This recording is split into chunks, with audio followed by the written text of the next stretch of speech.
Welcome to the Eskrima podcast. My name is Jason Inay, and I'm an Inayan Eskrima. I hope that you've been following me for a little bit. If you haven't, there's a few episodes before this.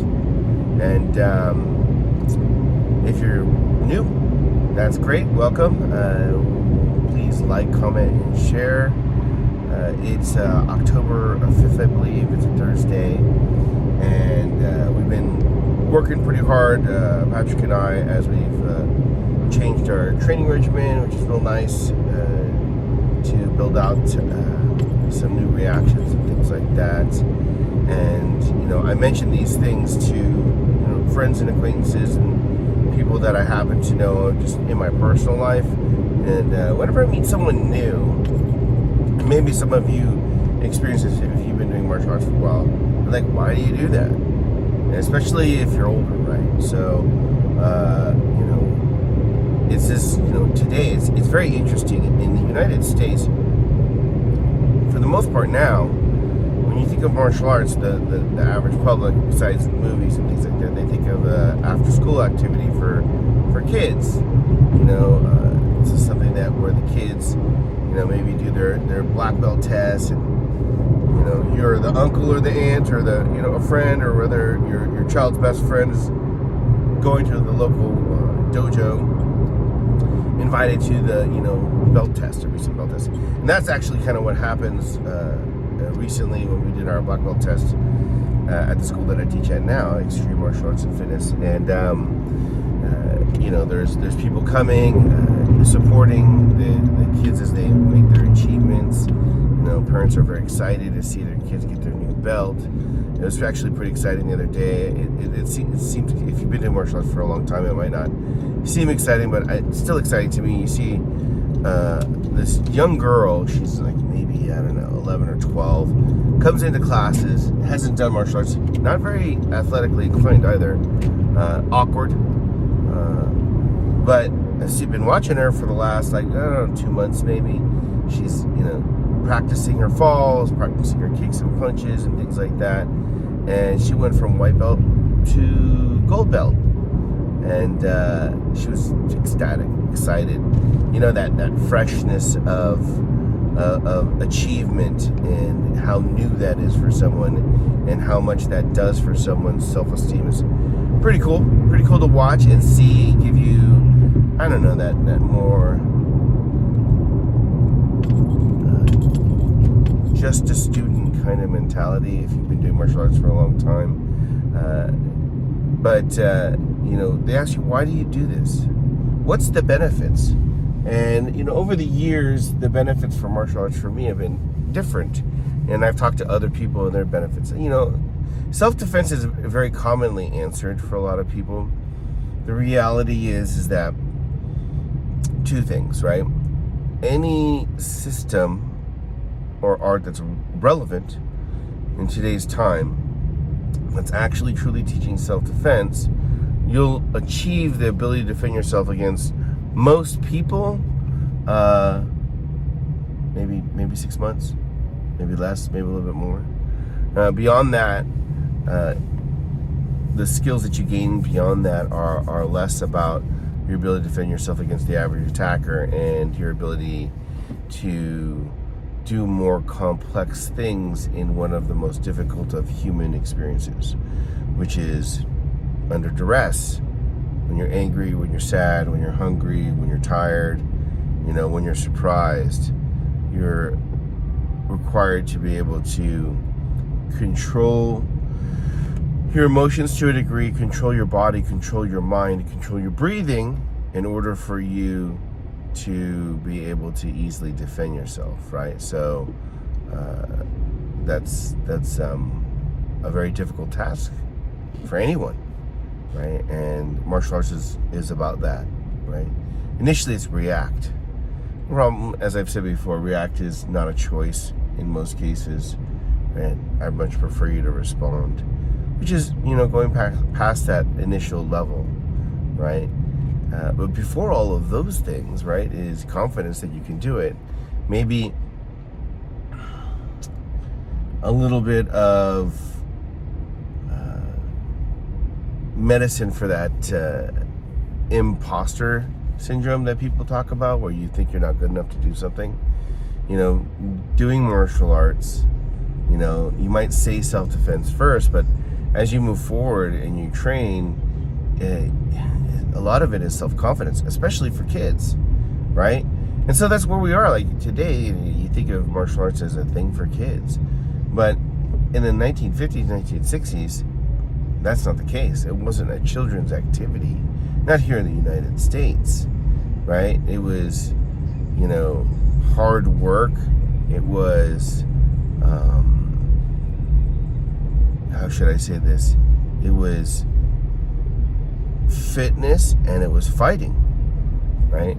And then you see into the 70s and 80s this deterioration into something that's safer and more approachable for children as a part of a trend in the business of teaching martial arts, right? And so then you have these individuals who are building their businesses upon something, and through the course of trying to make it safer for the kids, you see a lessening in the intensity, if anything else, in the martial arts. But then bang, 1990s hits, and Krav Maga becomes like the famous thing, and now it's back to fitness and hitting hard, right? And then all of a sudden early 2000s hit, and Brazilian Jiu-Jitsu is they're all fighting every day, and they're rolling, right? So they're wrestling, right? And so then the idea of fighting every day, and it kind of people are like, oh my god, these new arts, they bring in so much stuff. I'm like, really, we're just kind of rounding the curve. And so what you see is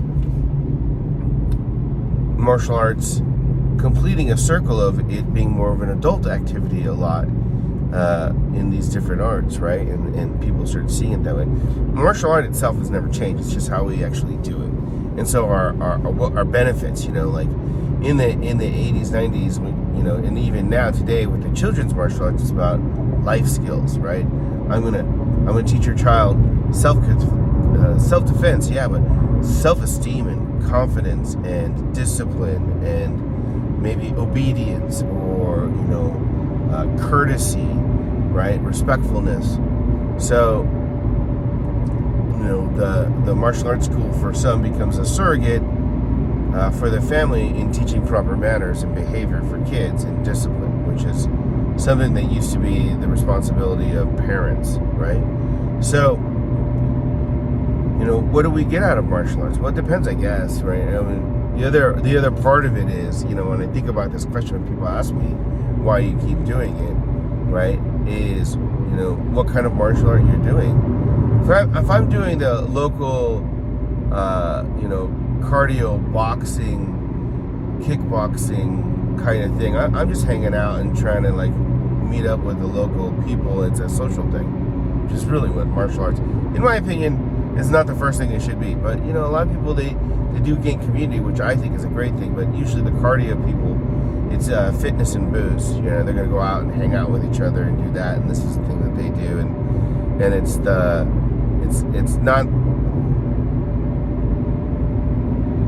not the value that I seek out of martial arts, I guess I should say, right? I think that it's great and people meet each other and have a good time. However, I think it detracts from the ethos of martial arts and its ultimate purpose. People who do cardio exclusive programs and they feel really empowered by them, well, that's physiology, right? You go hard, you go fast, right? And you get the adrenaline, you get the dopamine, you get the serotonin, and you walk out thinking, yeah, this is awesome, I had a great time. This is also why you see this in the actual sparring groups, right? In the more typically fighting arts, in the sense of arts or schools where they regularly fight at least once or twice a night or more, right? So Brazilian Jiu-Jitsu, if you're actually in a kickboxing like Muay Thai or boxing where you're doing a lot of pad work, same thing happens there, right? You're getting that. Never one of the things that I've really sought after, right? I regard us as walking, talking chemistry sets, right? And I recognize that the elevated emotional feeling I have about whatever I did is not necessarily indicative of proper technique and efficacious movement and technique, right? So, and that leads back to the first benefit, self-defense, right? Or the ability to fight, right? So for me though, value-wise, whether, thinking of it as when I was a child or when as an adult or now as I get older, right? It's more about a pursuit of personal excellence, right? And a maintaining of the mind and the body at a higher performing level. As I look at my friends that I went to high school with, right, and they're very, very sedentary lives, very mundane, if you will, in the way that go to the office, pick up the kids, because most of my friends and kids are grown now. All of our kids are in their mid-20s, right? But take care of the kids, do some stuff, maybe some yard work, drink a couple beers, eat some food, go to bed, right? Very, very common pattern of life, right?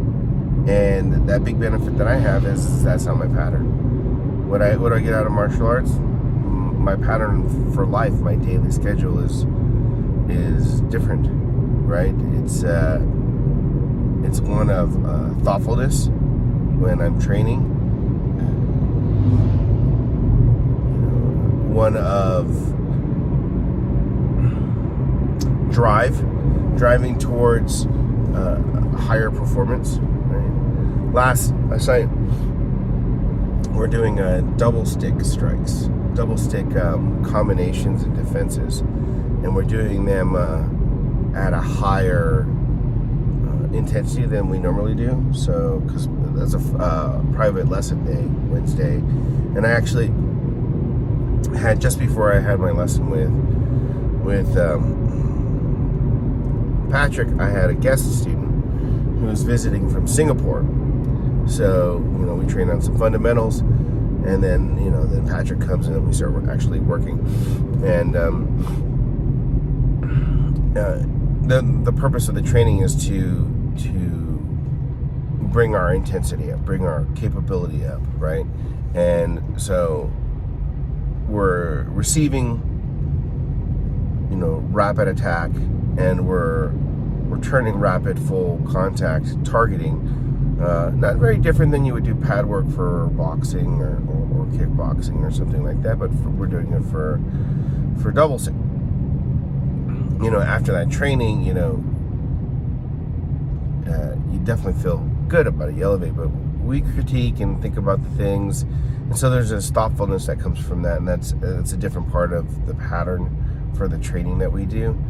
And that just takes me away from my office days. Like I'm, do these podcasts when I can. Someone told me once, you got to do it on schedule. I'm like, my life don't work that way, right? I got to do them when I can, and I'll release them when I can, because I work 40 to 50 hours a week minimum for my job, and then I teach 3 to 4 hours every day, Monday through Saturday, right? And then I also have to do normal home things, normal human things. So that schedule doesn't really work out for me. So anyways, so the whole point of doing the training and doing that is it creates a routine for me that takes me away from all of that, right?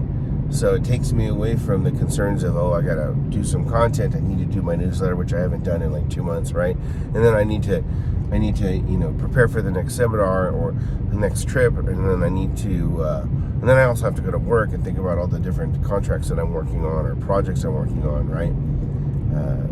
The martial arts benefit wise, right? Sure, it's self-defense, and it keeps me driven, right, to do a higher level, but it takes me away from these normal everyday things that bring along with them a lot of stress, right? And so there's a lot of stress relief from doing martial arts, And the other part of it for me, I guess, is that I continue investing in others, right? Patrick's a really good example. So 2 days ago, we're reviewing video of the evening's classes and doing reflex and flow training, and there's a number of individuals in the class. And my uncle Frank Defenti, he's been my teacher since I was like 7, 8, I don't know, right? He's always been around. He was one of my father's most senior students. Actually trained alongside him with Grandmaster Cabales and Grandmaster Max Sarmento, Grandmaster Leo Ron, right? So he'd been there through all of that, right? As a student under my father. And so we evaluate these videos of the different people there, and they're like, that person's not very good, this person's getting there, and then we talk about Patrick, and like, even some of his classmates have said like the improvement of this person over the last year from January to now October is very, very, when you look at it, it's very, very evident, right? And so like that, with all the students that I have in regular contact with, or even just annual contact with, investing in them and seeing their improvement and seeing how that builds them up, and then how they share that with others, and so new people enter the tribe, is amazing. That's probably one of the biggest benefits I get, right? If I were to bring it to the point of legacy and efficaciousness, we regularly spar with the students, so full contact stick sparring. Usually nowadays we're wearing fencing helmets, I think, is what we typically wear. But it's usually either a typical foam helmet with a plastic visor, or it's the fencing 3-weapon helmet. And we use a light or tan stick, probably a 1-inch diameter, and lacrosse gloves. For the most part, that's all we wear. So, exposed arms, exposed torso, exposed legs. Most people wear a groin protector, right?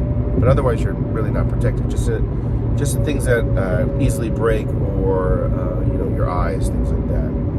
And as part of our legacy, we continue to fight, and we do this on a regular basis to what I was explaining to my I guess new student, or at least acquaintance from Singapore, right? Is we try to pass what we do, our knowledge or capability, through the lens of truth, and that lens is speed and power, and that's fighting. Right? Can you block as hard as you can when someone hits you as hard as they can? Can you block fast enough when someone is hitting you fast enough? Can you do it when it's not a pattern, when it's random, when it's alive, right? And seeing my students go through that, seeing my students go through that process is a huge benefit, and probably one of the things that I really enjoy most, beyond driving myself and fitness and the ability to defend myself and all those things. It's what I've been able to give back to others, right? This is probably more of a message appropriate to those of you who teach or who will teach in the future. It reminds me of my friend Steve. His teacher, Dai Shihan Sekufroth, was passing away, and pretty much on his deathbed, if you will. He looks at Steve. Steve hasn't been really training. Steve's I don't know, at the time, I think he might have been a 3rd or 4th, or not quite 5th, maybe 5th degree black belt. And he goes, look at him, he goes, you got to teach. And Steve wasn't teaching, and he goes, I didn't give it to you for you. I gave it to you so you can give it to others, right? And that's not very different sentiment-wise than what my father would say to the people that he would graduate as gurus, right? Is, he didn't give it to you for you. But, that's needs to be balanced against the fact that the martial arts is a perishable skill, right? And it continues to evolve and live. And so, my father would say, if given you the tools, it's up to you to use them. As much as it is your ability to develop the art in yourself or others, as much as it is the ability to cultivate certain abilities, right? It's also a whetstone for the body to keep you sharp, right? Like the training in and of itself is a process of hardening, right? It's a crucible for which brings you, the human being, under that protocol, if you will, for training to a higher level, right? Through regular practice, right? When you don't practice regularly, you might remember it, but that don't mean you're any good, right? There's so much curriculum in the Inayan System of Eskrima. There's curriculum that's literally referred to since I was like maybe 12 as Haley's Comet curriculum, which means that we only do that every 7 to 13 years or something like that. So there are students that have not seen certain elements because they come and go before the cycle continues, or we remember to do it. And those are really good times to remember that martial arts is a perishable skill. While your knowledge may maintain and stay there, and your reflexes may be relatively there, they're going to get rusty, right? And you'll be less efficient, right? And that you need to do daily practice. And daily solo practice is good as long as it's balanced with weekly group practice. And daily solo practice and weekly group practice has to be balanced against direct training from a direct source, someone who's further ahead than you, right? More well-maintained than you, right? And all of that needs to be balanced with putting you under the gun, if you will, stressed out, pushed to your limit, held to your limit for an extended period of time, so that you can see how you perform under that level. As a bounty hunter, I always, most of the time, knew when something was going to happen, because you're initiating it, right? You're initiating the contact with the person. You're going to be initiating the arrest attempt, right? You're going to be initiating that and trying to bring it to the close, which is, a safe apprehension and a car ride to the jail, right? As a bouncer, that's not the case. Some of it you initiate, some of it just happens, right? And, you have a choice, right? Once you get to a particular level. Always be ready, which means always pay attention, which nobody does really. Or be able to ramp up very fast, and be able to ramp up in your intensity so quickly that you also have to be very efficient, very effective in that ramp up. Like you see people who have twitch responses and things like that, and their motor skill is exaggerated. Their motor movements are exaggerated, right? The muscle, the way that they gesticulate and stuff in defending themselves is exaggerated. That can't be the case if you're driven to reach that higher level, which is one of the benefits that I get from martial arts. I've been in hypervigilant state of mind for extended periods of time, right? Because of some of the work that I've done in the past. And at the same time, I've developed the ability to be ready and able to ramp up faster. But of all the perishable skills that fall under, martial arts and physical combat, whether it's empty hand combat or firearm, right? Your ability to ramp up quickly and be efficient and effective in that,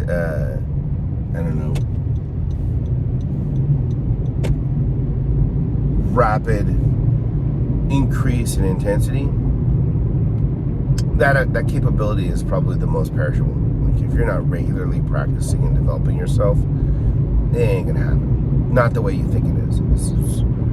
That's at least my experience looking at people learning and have been in it myself, right? It's just different.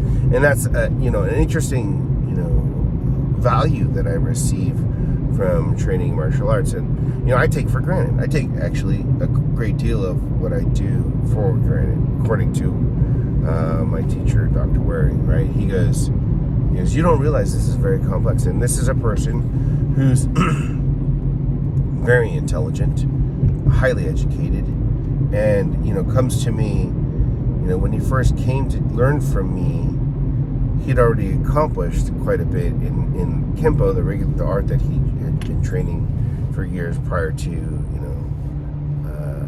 becoming my student. And he, it's like, you don't realize how complex this is. You don't realize, how exacting the things that you're doing are, right? I'm not merely putting my stick in the way of someone else's stick when I'm blocking. I'm using a very specific portion of my stick against a very specific portion of their stick, depending on the particular method of delivery of attack that they do, right? Is it an attack that's going to communicate a lot of mass? Is it an attack that's going to communicate a lot of pain through speed or through power, through pushing, right? And as I understand those different deliveries, I'm going to adjust my defensive method, right? And he goes, that's a very complex way of looking at, stop stick from hitting face, right? So, which is a much simpler way of looking at that problem, right? So, I'm of the mind that, the benefits are still there. I remember my dad having me learn under other martial arts instructor owners to understand students, the motives of students and why they train and things like that, right? And it's like, and this one guy was like, people generally, they come to class because, they want exercise, or they want to learn self-defense, or it's community, right? Or it's fun. Those are the four main ones, right? And I don't know if those are my motivations. Probably community, but not community in the sense of I want to meet a bunch of people at kickboxing class so that I can, maybe hit on one of the girls, like some of the jerks that come to the fitness classes, the fitness kickboxing classes that I see today, right? It's more like I started doing martial arts because my dad did it, and I wanted to be closer to him, right? And then later on, my motivations change, and the values that I got change, right? Like, it gets to be like, this is the right thing to do, and this is the thing that I do to give back to my community. This is the thing that I do to maintain the legacy of my family. This is a thing that I do to continue in my own way to breathe life into the culture of my ethnic origin, right? So, I don't know, why did you do martial arts? Are you doing it for fitness? Are you doing it so that you can beat people up? Are you doing it so you can meet some cool person that you can take out on a date? Like, what is it that you're doing, right? Most of my students, I look at them, they do it for self-defense and fitness, right?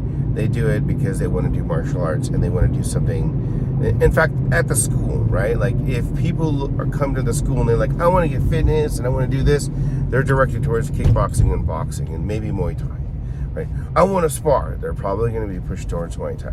If it's a kid or adult and they're like, I just want to learn martial arts, they go through the regular martial arts. If the person says self-defense and the ability to fight on the street, they send them to me, right? That's most of the time what happens, right? At that school that I teach at right now. So, but why do you do the martial art? What martial art do you do? I don't know, right? I don't think that my experiences are exclusive to Filipino Martial Arts, Eskrima. I don't. And that's probably because I've done a lot of different martial arts through the years. Like,